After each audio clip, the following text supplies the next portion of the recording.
हाय, hello, नमस्कार. माझ्या मित्रमैत्रिणींनो, माझ्या चॅनलवर तुमचं सर्वांचं खूप स्वागत आहे. आज मी तुमच्यासोबत झणझणीत असा ठेच्याची रेसिपी शेअर करत आहे. तर चला आपण रेसिपीला सुरुवात करूया. तर बघू शकता किती सुंदर आणि झणझणीत आपला ठेचा तयार आहे.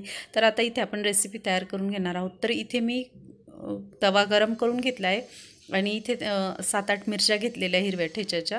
ह्या काय जास्त तिखट नसतात आणि ठेचा पण खूप छान येतो. तर एकदा ह्या मिरच्यांचा ठेचा तुम्ही करून पहा. आणि मी तिखट नसतात त्याच्यामुळे मी इथे 2 लवंगी मिरची पण घातलेली आहे. तर आता हे आपण छानपैकी भाजून घेणार आहोत.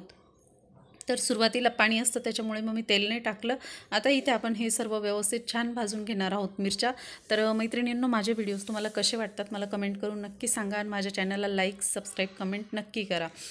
तर आता आपण इथे बघू शकता ह्या टाईपची मिरची घेतलेली. मी मिरचीचे देठं काढून घेतलेले. काढून झाल्यानंतर आपल्याला इथे 2-3 थेंब थोडंसं तेल टाकून घ्यायचं आहे. आणि आता इथे मी लसूण घेतलं आहे. लसूण पण आपल्याला छान मिरच्यांसोबतच भाजून घ्यायचं आहे. आणि इथे शेंगदाणे घेतले मैत्रिणींनो. तर शेंगदाणे पण आपल्याला छान खरपूस असे भाजून घ्यायचे.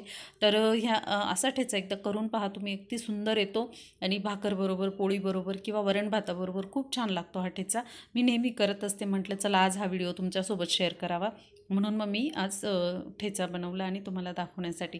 तर आता इथे आपण छान भाजून झालेलं आहे आपलं मिरची पण आणि शेंगदाणे वगैरे. तर आता इथे मी मिक्सरचं छोटं भांडं घेतलेलं आहे आणि त्याच्यात हे सर्व घालून घेते.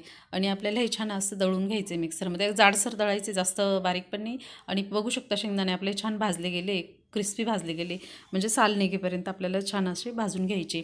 तर हे मी दळून घेतलेलं आहे मिक्सरमधनं. आणि चला आता आपण इथे व्यवस्थित फोडणी करून घेऊ त्याची. तर इथे मी 2 कांदे कट करून घेतलेले आणि आता आपल्याला छान कांदे भाजले गेल्यावर मग याच्यात तेल घालून घ्यायचे. तर इथे मी आता कांदा छान भाजून घेणार आहे, थोडंसं कांद्यामधलं पाणी जाईपर्यंत. तर आता इथे आपला कांदा छान भाजला गेला. आता इथे मी 2 चमचे तेल घालून घेतलेले आहे, बघू शकता. तर खूप सुंदर होता हा ठेचा, एकदा तुम्ही करून बघा असा. आणि खायला पण तसंच भन्नाट लागतो. तर आता इथे आपले कांदे छान भाजले गेल्यावर आपल्याला हे जे आपण मिक्सरच्या भांड्यात ठेचा दळलेला आहे ना, तो सर्व आपल्याला याच्यात घालून घ्यायचं आहे. तर माझ्याकडनं थोडंसं जास्त दळलं गेलं, तर थोडंसं जाडसरच दळायचं आहे आपल्याला.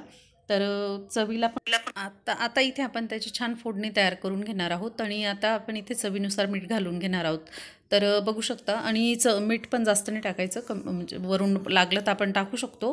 तर त्या हिशोबानेच टाकायचं चवीनुसार. तर इथे मी छान अशी कोथिंबीर भरपूर घ्यायची आपल्याला, हिरवी कोथिंबीर कट करून घेतलेली. आणि आता आपण ती फोडणीमध्येच व्यवस्थित फ्राय करून घेणार आहोत कोथिंबीर पण. तर खूप सुंदर होतो हा ठेचा, एकदा करून पहा मैत्रिणींनो, मित्रमैत्रिणींनो, आणि मला कमेंट नक्की करा. तर बघू शकता आपला ठेचा